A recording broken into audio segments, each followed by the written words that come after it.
I am convincing people only to take the opposite stance. So I am good at convincing people.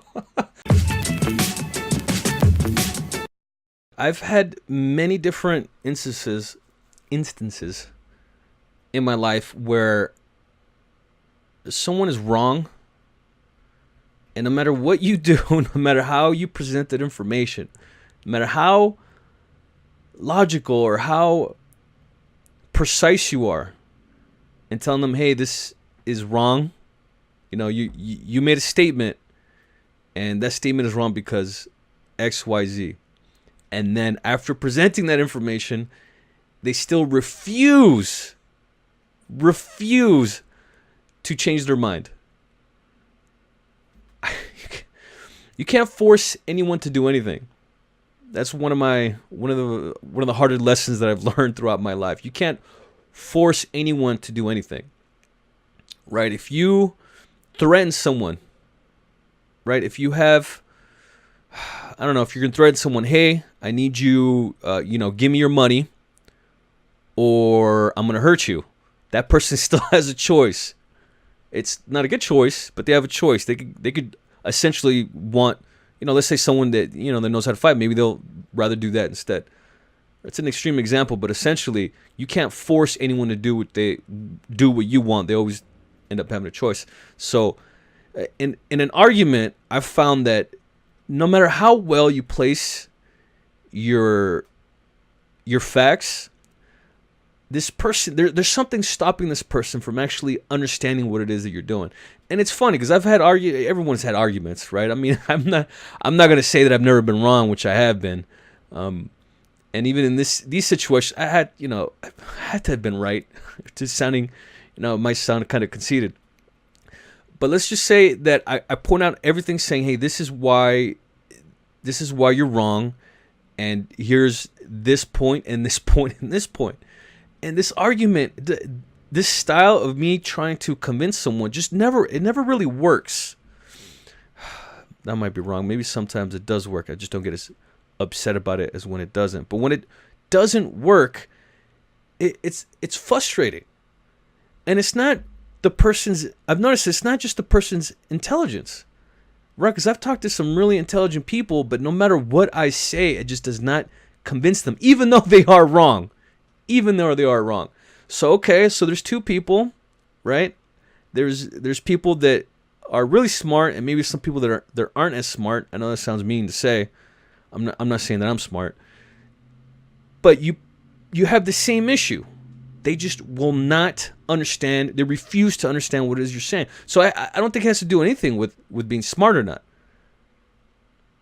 Because if they're both doing the same thing and you're using the same strategy on both, well, then it has nothing to do with it being smart, because you got two different people. So what is it? What could it be?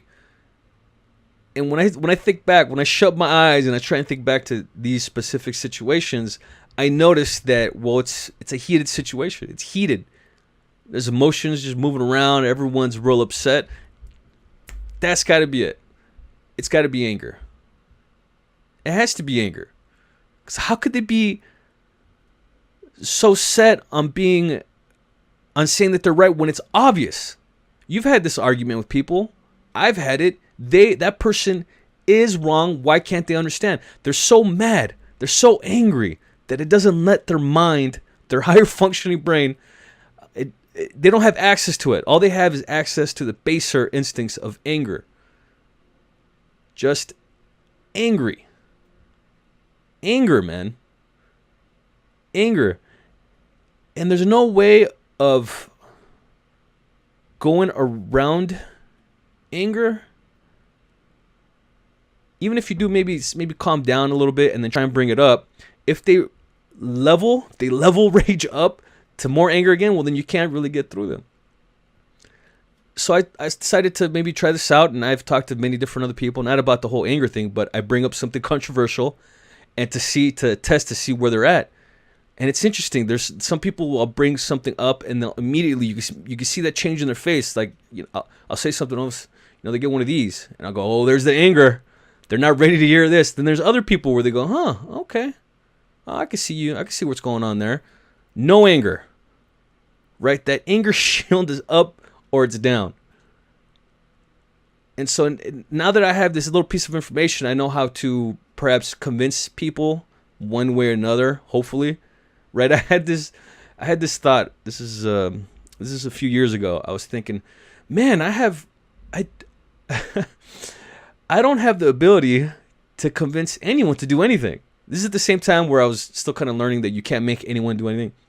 It's like I don't think I can convince people of anything, because every time when I talk to people and we get entrenched in this argument, they're always taking the opposite stance. Wait a minute. I am convincing people only to take the opposite stance. So I am good at convincing people. I don't want to be.